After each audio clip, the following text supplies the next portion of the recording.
Le centre hospitalier d'Angoulême est le plus gros établissement public de santé de la Charente. Il a 1159 lits, dont 449 de médecine, chirurgie, obstétrique, avec un secteur de soins de suite et de réadaptation, de soins de longue durée, et puis aussi à peu près 600 lits pour personnes âgées.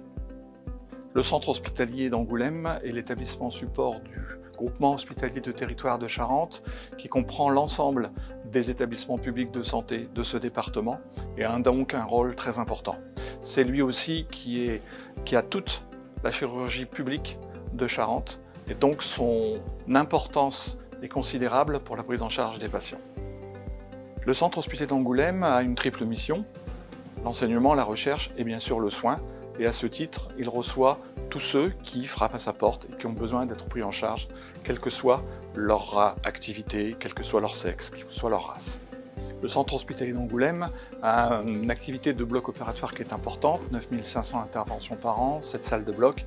Et lorsqu'on m'a présenté le projet de passage aux gants sans latex, j'ai tout de suite dit oui, parce qu'il me semblait important effectivement de pouvoir trouver une solution contre les allergies liées au latex et les conséquences qu'il peut y avoir à la fois pour le personnel et pour les patients et pour l'organisation même du bloc.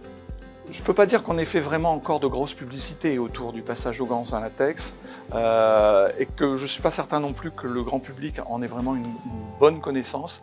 Mais pour nous, je pense qu'on va utiliser effectivement ce passage aux gants sans latex comme une image de marque de l'hôpital. Pour notre établissement, le passage aux gants sans latex et pour ses usagers, quelque chose d'important, bien entendu, on l'en informe, comme lui nous informe de ses éventuelles allergies, et ça nous permet véritablement d'avoir un gain qualitatif très important dans la prise en charge du patient, dans les conséquences éventuellement des chocs liés au latex. Évidemment, le coût du gant sans latex est un peu plus important, mais le passage d'un certain nombre d'hôpitaux vers cette nouvelle technique, cette nouvelle possibilité, rend les coûts maintenant un peu plus attractifs. Et puis, il ne faut pas simplement raisonner en coût direct, mais en coût complet. Les conséquences des allergies au latex dans l'organisation du bloc, dans sa programmation, sont plus importantes que les surcoûts éventuels qu'il y aurait à supporter.